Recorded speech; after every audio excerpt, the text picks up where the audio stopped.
নমস্কার বন্ধুরা, সবাইকে জানাই আমাদের এই নলেজ বাংলা ওয়ার্ল্ড ইউটিউব চ্যানেলে স্বাগত।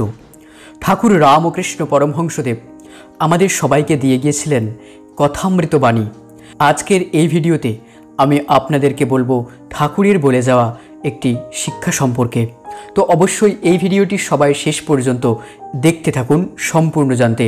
আর নতুন বন্ধুরা এই চ্যানেলটি সাবস্ক্রাইব করে আমাদের সাথে থাকতে পারেন। চলুন জেনে নেওয়া যাক।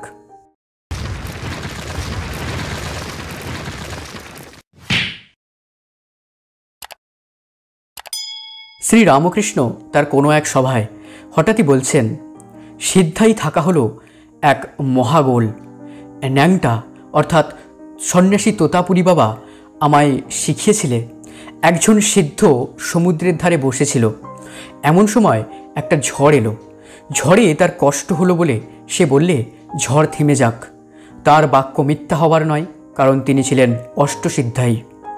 একখানা জাহাজ পাল ভরে যাচ্ছিল। ঝড় হঠাৎ যেই থেমে গেল, অমনি জাহাজটাও টুপ করে ডুবে গেল। এক জাহাজ লোক সেই সঙ্গে ডুবে মারা গেল। এখন এতগুলি লোক মারা যাওয়াতে যে পাপ হলো, সব কিন্তু ওই অষ্টসিদ্ধায়ী সাধকেরই হলো। সেই পাপে তার সিদ্ধাইও গেল, আবার নরকও হলো। আবার আর একটি সাধুর খুব সিদ্ধাই হয়েছিল, আর সেই জন্য অহংকারও হয়েছিল। কিন্তু সাধুটি ছিল লোক হিসেবে খুবই ভালো, আর তপস্যাও ছিল তার। ভগবান ছদ্মবেশে সাধুর বেশ ধরে একদিন তার কাছে এসেছিলেন। এসে বললেন, হে মহারাজ, শুনেছি আপনার খুব সিদ্ধাই হয়েছে। সাধু খাতির করে তাকে বসালেন। এমন সময় একটা হাতি সেখান দিয়ে যাচ্ছে। তখন নূতন সাধুটি এসে বলল, আচ্ছা মহারাজ, আপনি মনে করলে ওই হাতিটাকে মেরে ফেলতে পারেন? তখন সাধুটি বললে, ऐसा हो नहीं सकता। এইভাবে হাতে ধুলো নিয়ে ধুলো পড়ে হাতিটার গায়ে দেওয়াতে সে ছটপট করে মরে গেল।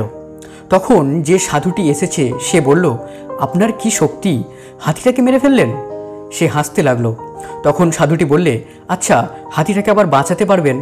সে বললে, ও ভি হো নেই সকতে। এই বলে আবার যায় ধুলো পড়ে দিলে অমনি হাতিটা ধর্মর করে উঠে পড়ল।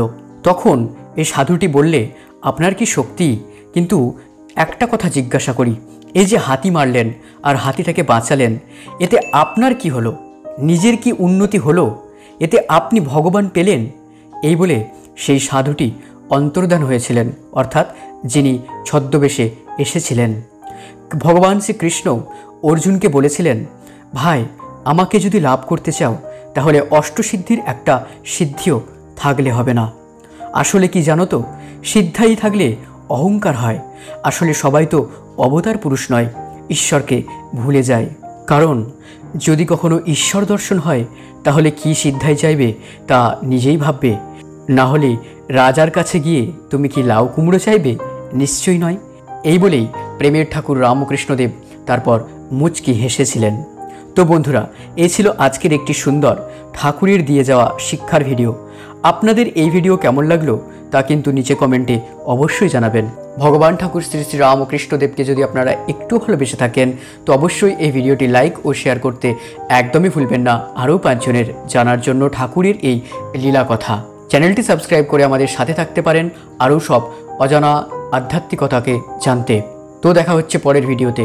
আপনাদের বহুমূল্যবান সময় দিয়ে এই ভিডিওটি একদম শেষ পর্যন্ত দেখার জন্য হৃদয় থেকে ধন্যবাদ।